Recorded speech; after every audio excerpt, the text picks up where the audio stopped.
Hey everybody, it's Peter from the Kia Hyundai channel, and this is it, the Ioniq 5. You guys have been waiting for this for a while, and of course some of you have already placed an order for it. So we're going to take a look around it today.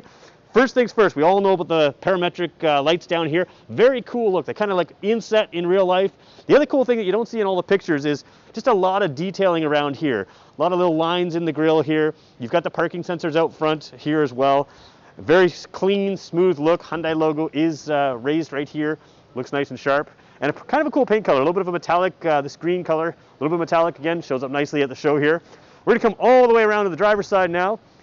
Overall, you've seen the shape. We looked at the EV6 yesterday. This one is taller. You can see that it is a little taller here. So a little bit different shape considering it is basically the same platform as that EV6. Door handles are similar as well. We're gonna hop in this in 1 second, but I wanna point out the 20-inch wheels. The size of this car is a little deceiving in pictures. It looks like maybe the original Hyundai Pony type small car. This is a small crossover without a doubt. It looks like a hatchback, but it is a small crossover. We're gonna jump inside. Some of the things you're gonna see differently here is Hyundai talked a lot about sort of this living room-like space in here.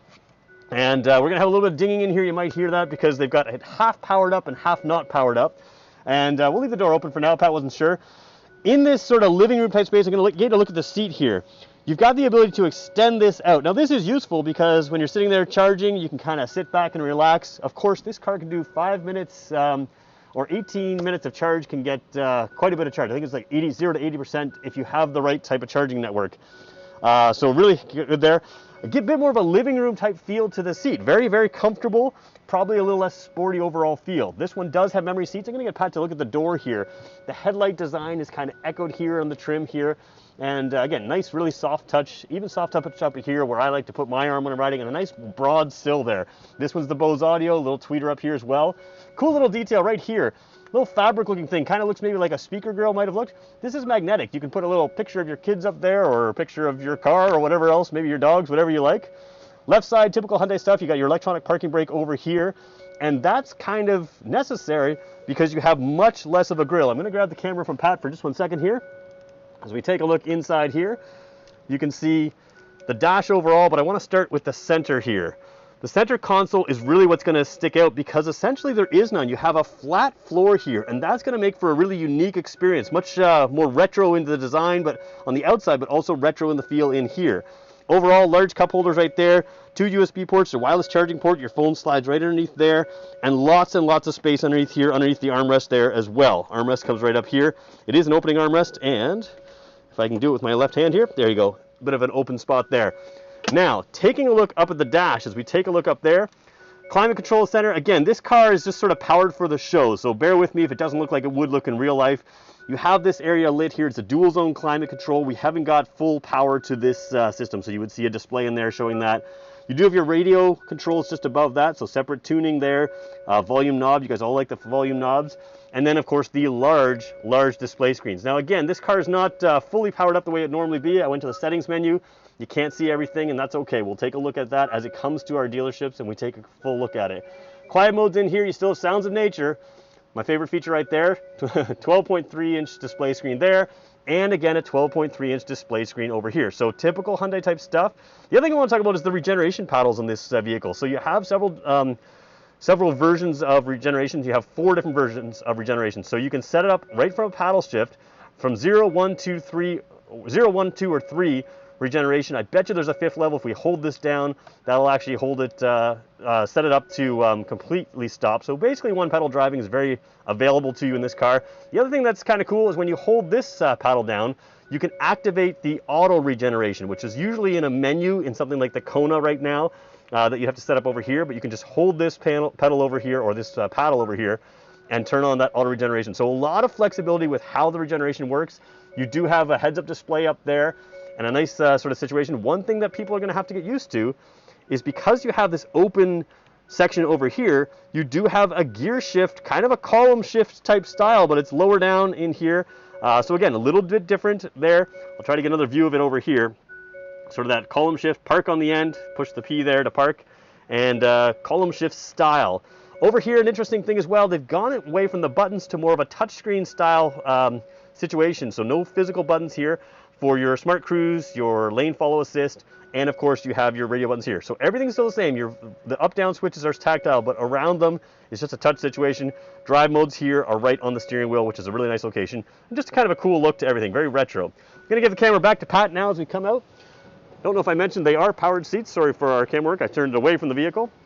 I do want to show you the rear seats in this car, and they're pretty cool.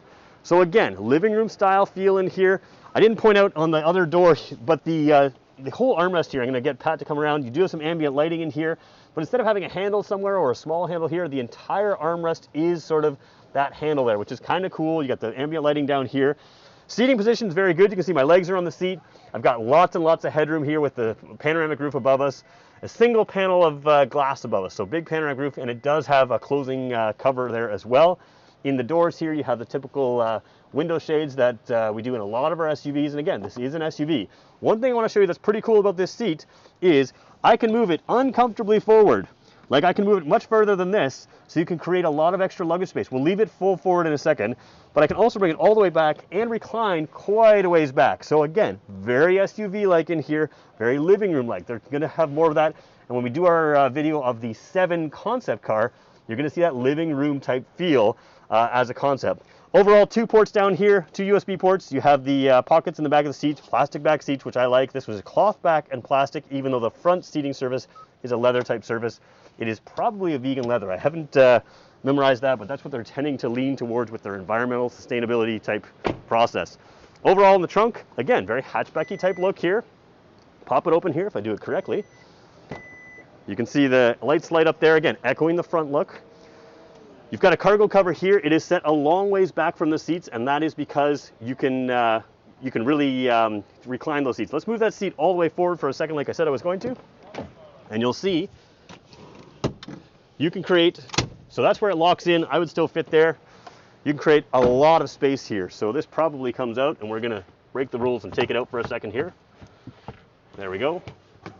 And you can see very, very large, not well lit, but very large trunk space here. Both the Ioniq 5 and the EV6 have good size trunks.